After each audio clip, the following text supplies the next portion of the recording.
Bonjour, aujourd'hui on continue la lecture de Sido suivie de l'Évry de la vigne de Colette. On a fini Sido et on est arrivé à la 11e nouvelle de l'Évry de la vigne. De quoi est-ce qu'on a l'air pour la comtesse de Caïs? Qu'est-ce que vous faites demain dimanche? Pourquoi me demandez-vous ça? Oh, pour rien. Mon amie Valentine a pris, pour s'enquérir de l'emploi de mes dimanches, un air trop indifférent. J'insiste. Pour rien, c'est sûr. Allons, dites tout. Vous avez besoin de moi? Elle s'en tire avec grâce, la rouée, et me répond gentiment. J'ai toujours besoin de vous, ma chère. Oh, ce sourire! Je reste un peu bête, comme chaque fois que sa petite duplicité mondaine me joue. J'aime mieux céder tout de suite. Le dimanche, Valentine, je vais au concert ou bien je me couche. Cette année, je me couche souvent, parce que Chevillard est mal logé et parce que les concerts-colonnes qui se suivent se ressemblent. Ah, vous trouvez? Je trouve. Quand on a fréquenté Bayreuth autrefois assez assidûment, quand on a joui de Van Roy en Wotan et souffert de Burgstaller en Siegfried, on n'a aucun plaisir, mais aucun, à retrouver celui-ci chez Colonne, en civil, avec sa dégaine de sacristain frénétique, couronné de frisettes enfantines, ses genoux de vieille danseuse et sa sensiblerie de séminariste. Un méchant hasard nous réunit au Châtelet, lui sur la scène, moi dans la salle, il y a quelques semaines, et je dus l'entendre bramer 2 fois un Ich grole nicht que madame de Maupoux n'ose plus servir à des parents de province. Avant la fin du concert, j'ai fui au grand soulagement de ma voisine de droite, la dame d'un conseiller municipal de Paris, ma chère. Vous la gêniez? Je lui donnai chaud. Elle ne me connaît plus depuis qu'une séparation de corps et de biens m'a tant changé. Elle tremblait chaque fois que je bougeais un cil, que je l'embrassasse. Ah, je comprends. Elle comprend. Les yeux baissés, mon amie Valentine tapote le fermoir de sa bourse d'or. Elle porte, mais je vous l'ai déjà conté, un vaste et haut chapeau sous lequel foisonnent des cheveux d'un blond coûteux. Ses manches à la japonaise lui font des bras de pingouin. Sa jupe, longue et lourde, couvre ses pieds pointus. Et il lui faut un terrible entêtement pour paraître charmante sous tant d'horreurs. Elle vient de dire, comme malgré elle, « Je comprends ». Oui, vous comprenez, j'en suis sûre, vous devez comprendre cela. Mon enfant, vous ne rentrez pas chez vous, il est tard, et votre mari. Oh, ce n'est pas gentil à vous. Ses yeux bleu-gris vert marron, humbles, me supplient, et je me repens tout de suite. C'est pour rire, bête. Voyons, que vouliez-vous faire de mon dimanche? Mon amie Valentine écarte ses petits bras de pingouin, comiquement.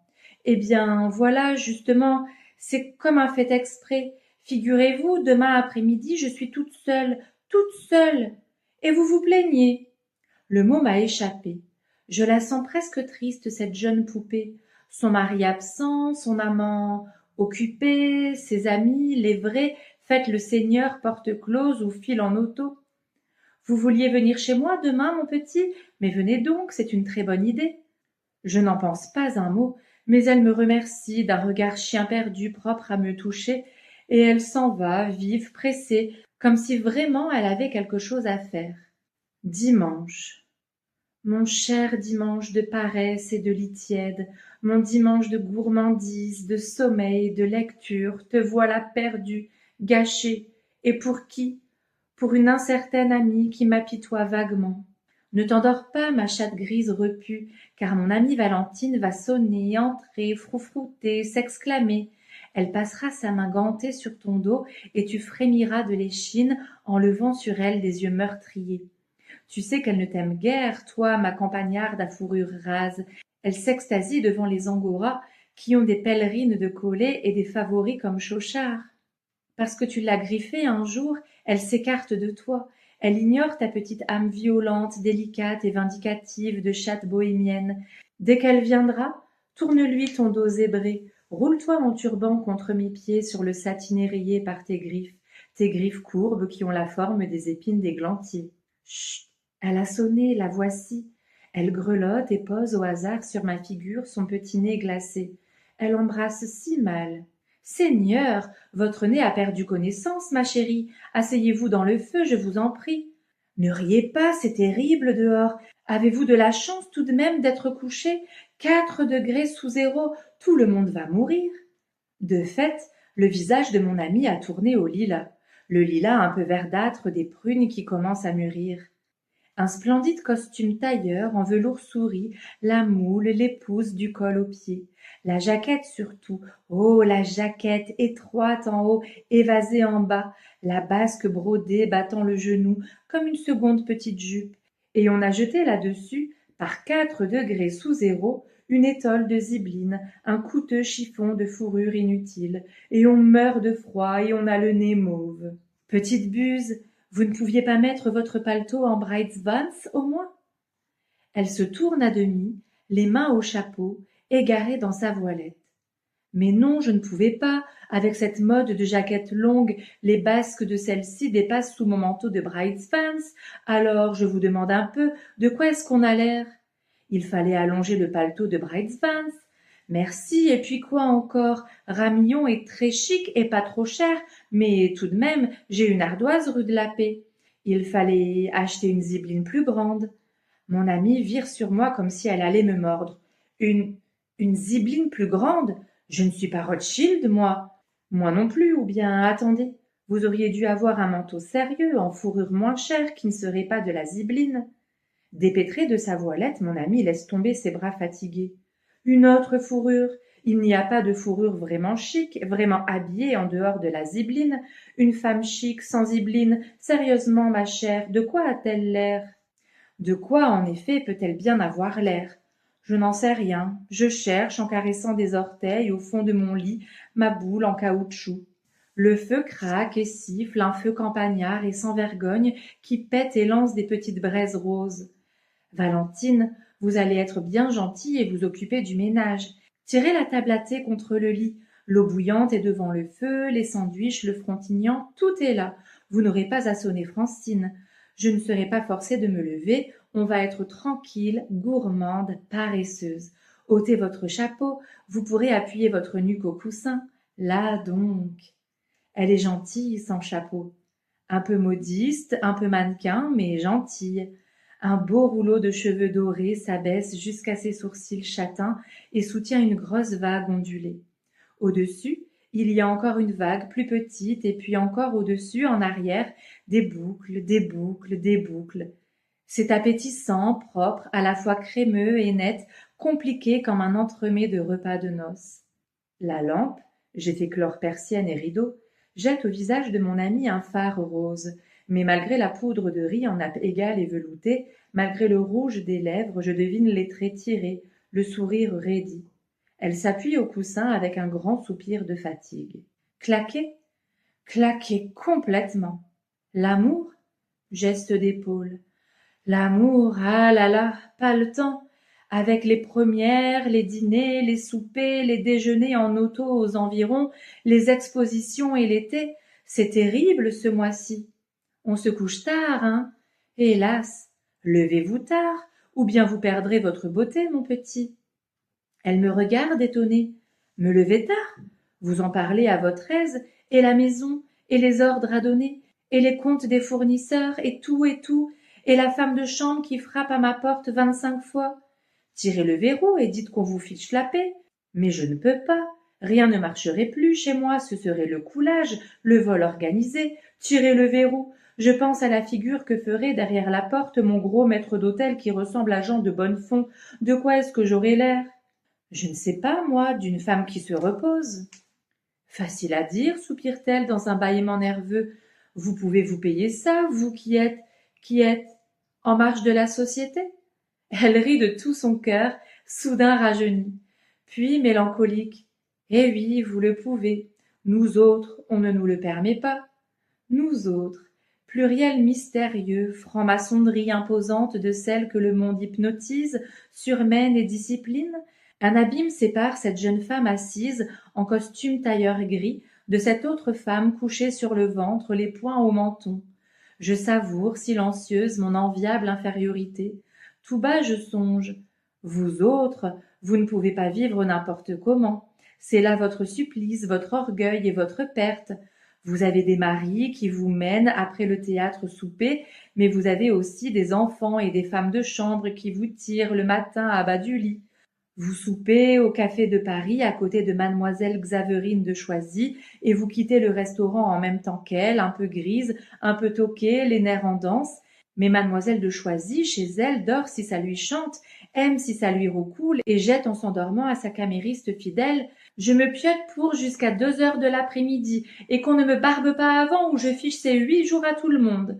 Ayant dormi 9 heures d'un repos juste, mademoiselle de Choisy s'éveille fraîche, déjeune et file rue Godot chez Louise, où elle vous rencontre, vous, Valentine, vous, toutes les Valentines, vous, mon amie, debout depuis 8h30 du matin, déjà sur les boulets, palote et les yeux creux.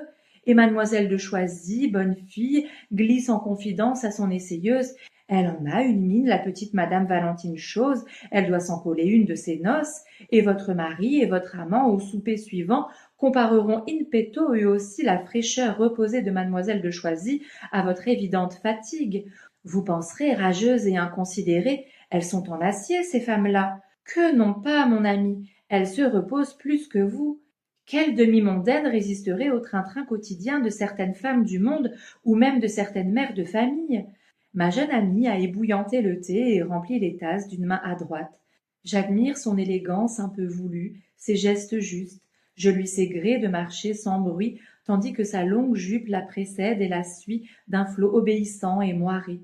Je lui sais gré de se confier à moi, de revenir au risque de compromettre sa position correcte de femme qui a un mari et un amant, de revenir chez moi avec un entêtement affectueux qui frise l'héroïsme.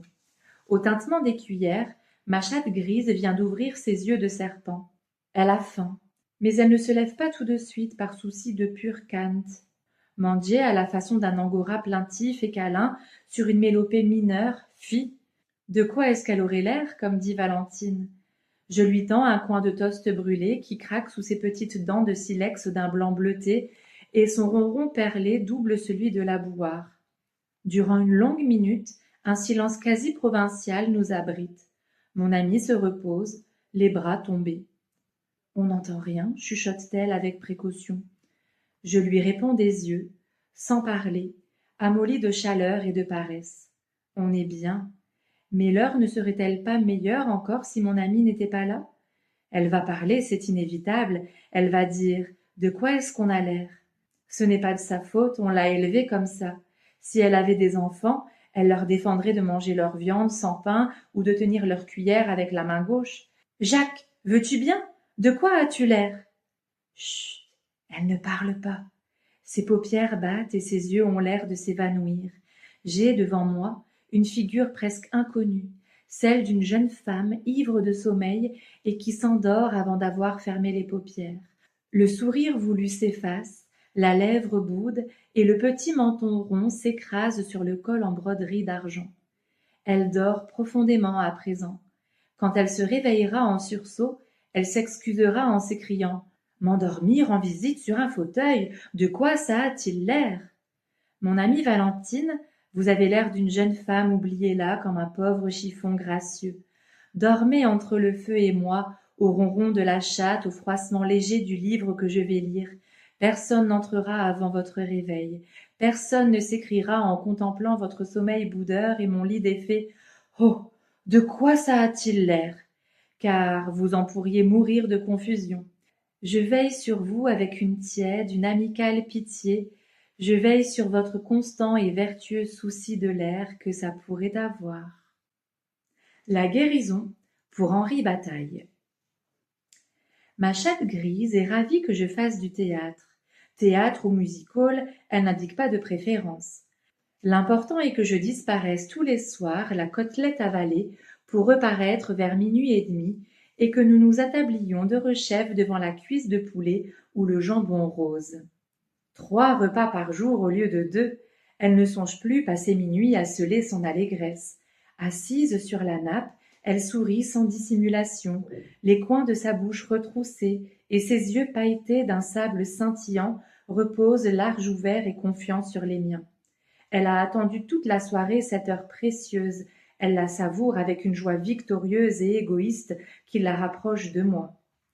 Ô chatte en robe de cendre, pour les profanes tu ressembles à toutes les chattes grises de la terre, paresseuse, absente, morose, un peu molle, neutre, ennuyée.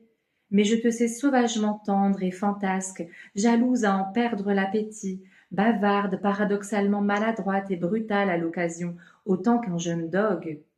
Voici juin et je ne joue plus la chair, et j'ai fini de jouer Claudine, fini nos soupers tête-à-tête.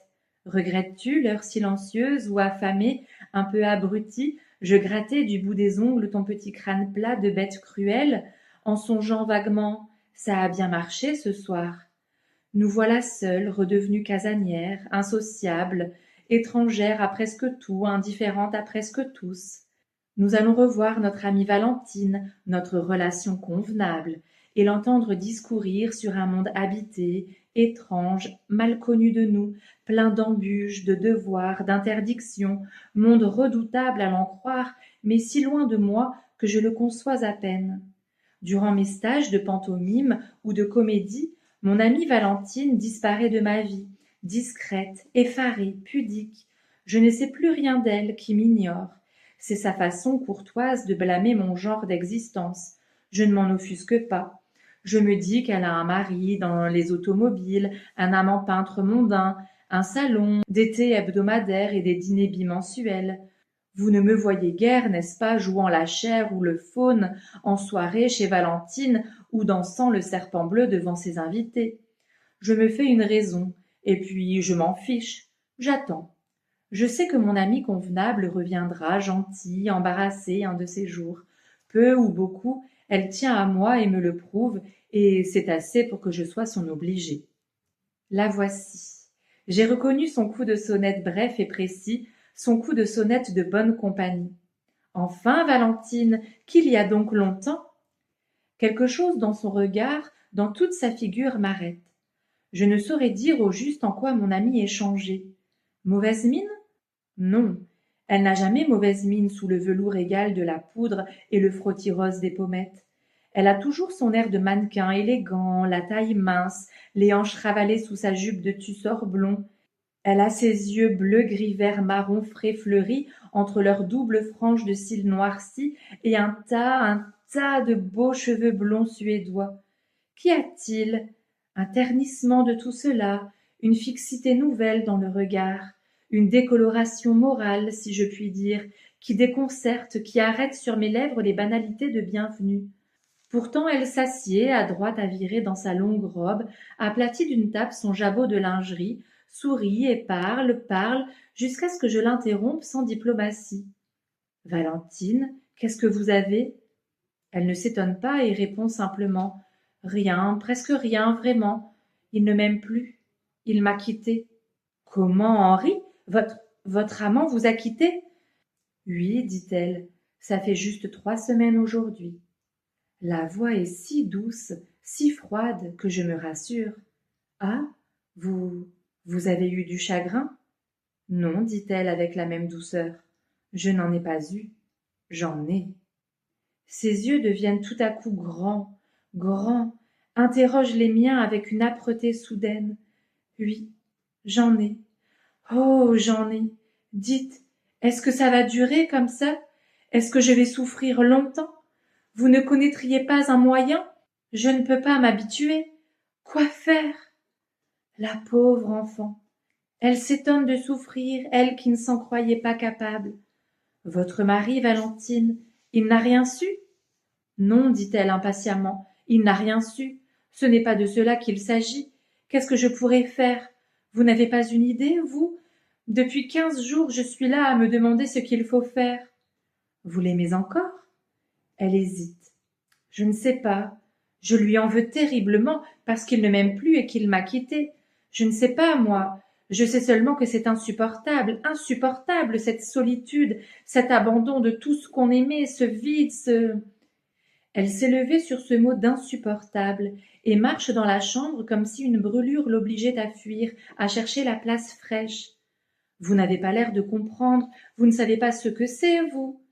J'abaisse mes paupières, je retiens un sourire apitoyé devant cette ingénue vanité de souffrir mieux et plus que les autres. Mon enfant, vous vous énervez, ne marchez pas comme cela, asseyez-vous. Voulez-vous ôter votre chapeau et pleurer tranquillement? D'une dénégation révoltée, elle fait danser sur sa tête tous ses panaches couleur de fumée. Certainement non, que je ne m'amuserai pas à pleurer, merci, pour me défaire toute la figure et m'avancer à quoi, je vous le demande. Je n'ai aucune envie de pleurer, ma chère, je me fais du mauvais sang, voilà tout. Elle se rassied, jette son ombrelle sur la table. Son petit visage durci n'est pas sans beauté véritable en ce moment. Je songe que depuis 3 semaines elle se pare chaque jour, comme d'habitude, qu'elle échafaude minutieusement son château fragile de cheveux coûteux. Depuis 3 semaines, 21 jours, elle se défend contre les larmes dénonciatrices, elle noircit d'une main assurée ses cils blonds, elle sort, reçoit, potine, mange. Héroïsme de poupée, mais héroïsme tout de même.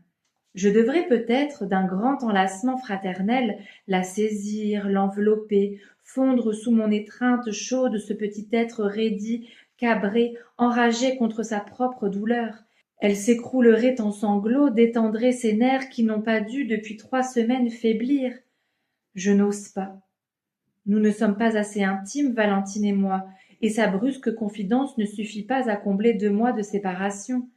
Et d'ailleurs, quel besoin d'amollir par des dorlotements de nourrice cette force fière qui soutient mon amie. Les larmes bienfaisantes, oui, oui, je connais le cliché. Je connais aussi le danger, l'enivrement des larmes solitaires et sans fin. On pleure parce qu'on vient de pleurer, et on recommence, on continue par entraînement, jusqu'à la suffocation, jusqu'à l'aboiement nerveux, jusqu'au sommeil d'ivrogne, d'où l'on se réveille bouffi, marbré, égaré, honteux de soi et plus triste qu'avant. Pas de larmes, pas de larmes.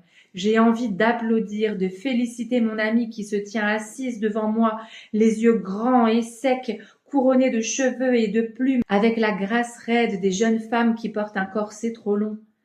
Vous avez raison, ma chérie, dis-je enfin. Je prends soin de parler sans chaleur, comme si je la complimentais du choix de son chapeau. Vous avez raison, demeurez comme vous êtes, s'il n'y a pas de remède de réconciliation possible. Il n'y en a pas, dit-elle froidement comme moi. Non? Alors il faut attendre. Attendre? Attendre quoi? Quel réveil tout à coup! Quel fol espoir! Je secoue la tête. Attendre la guérison, la fin de l'amour. Vous souffrez beaucoup, mais il y a pis. Il y a le moment, dans 1 mois, dans 3 mois, je ne sais quand, où vous commencerez à souffrir par intermittence. Vous connaîtrez les répits, les moments d'oubli animal qui vient sans qu'on sache pourquoi, parce qu'il fait beau, parce qu'on a bien dormi ou parce qu'on est un peu malade. Oh, mon enfant, comme les reprises du mal sont terribles, il s'abat sur vous sans avertir, sans rien ménager, dans un moment innocent et léger, un suave moment délivré au milieu d'un geste, d'un éclat de rire, l'idée, le foudroyant souvenir de la perte affreuse tarit votre rire, arrête la main qui portait à vos lèvres la tasse de thé, et vous voilà terrifié, espérant la mort avec la conviction ingénue qu'on ne peut souffrir autant sans mourir. Mais vous ne mourrez pas, vous non plus. Les trêves reviendront irrégulières, imprévisibles, capricieuses. Ce sera vraiment terrible, mais, mon amie m'écoute, moins défiante à présent, moins hostile. Mais il y a pis encore. Je n'ai pas surveillé assez ma voix. Au mouvement de mon amie, je baisse le ton. Il y a pis.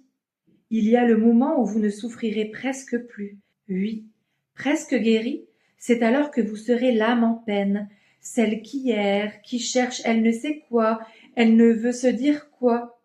À cette heure-là, les reprises du mal sont bénignes, et par une étrange compensation, les trêves se font abominables, d'un vide vertigineux et fade qui chavire le cœur. C'est la période de stupidité, de déséquilibre. On sent un cœur vide, ridé, flotter dans une poitrine que gonflent par instants des soupirs tremblants qui ne sont pas même tristes. On sort sans but, on marche sans raison, on s'arrête sans fatigue, on creuse avec une avidité bête la place de la souffrance récente, sans parvenir à en tirer la goutte de sang vif et frais. On s'acharne sur une cicatrice à demi sèche, on regrette, je vous le jure, on regrette la nette brûlure aiguë. C'est la période aride, errante, que vient encore aigrir le scrupule. Certes, le scrupule d'avoir perdu le beau désespoir passionné, frémissant, despotique. On se sent diminué, flétri, inférieur aux plus médiocres créatures. Vous vous direz, vous aussi, quoi? Je n'étais, je ne suis que cela, pas même l'égal du trottin amoureux qui se jette à la Seine. Oh, Valentine, vous rougirez de vous-même en secret jusqu'à... Jusqu'à? Mon Dieu, comme elle espère! Jamais je ne lui verrai d'aussi beaux yeux couleur d'ambre, d'aussi larges prunelles, une bouche aussi angoissée. Jusqu'à la guérison, mon ami, la vraie guérison. Cela vient mystérieusement. On ne la sent pas tout de suite, mais c'est comme la récompense progressive de tant de peines. Croyez-moi, cela viendra je ne sais quand, une journée douce de printemps, ou bien un matin mouillé d'automne, peut-être une nuit de lune. Vous sentirez en votre cœur une chose inexprimable et vivante s'étirer voluptueusement, une couleuvre heureuse qui se fait longue, longue, une chenille de velours déroulée, un desserrement, une déchirure soyeuse et bienfaisante comme celle de l'iris qui éclot. Sans savoir pourquoi, à cette minute, vous nourrez vos mains derrière votre tête avec un inexplicable sourire. Vous découvrirez avec une naïveté reconquise que la lumière est rose à travers la dentelle des rideaux et doux le tapis aux pieds nus, que l'odeur des fleurs et celle des fruits mûrs exaltent au lieu d'accabler. Vous goûterez un craintif bonheur, pur de toute convoitise, délicat, un peu honteux, égoïste et soigneux de lui-même. Mon ami me saisit les mains. Encore, encore, dites encore. Hélas, qu'espère-t-elle donc? Ne lui ai-je pas assez promis en lui promettant la guérison? Je caresse en souriant ses petites mains chaudes. Encore? Mais c'est fini, mon enfant. Que voulez-vous donc? Ce que je veux, mais l'amour, naturellement, l'amour. Mes mains abandonnent les siennes. Ah oui, un autre amour, vous voulez un autre amour. C'est vrai, je n'avais pas pensé à un autre amour. Je regarde de tout près cette jolie figure anxieuse, ce gracieux corps apprêté, arrangé, ce petit front têtu et quelconque. Déjà elle espère un autre amour, meilleur ou pire, ou pareil à celui qu'on vient de lui tuer. Sans ironie mais sans attendrissement, je la rassure. Oui, mon enfant, oui, vous aurez un autre amour, je vous le promets.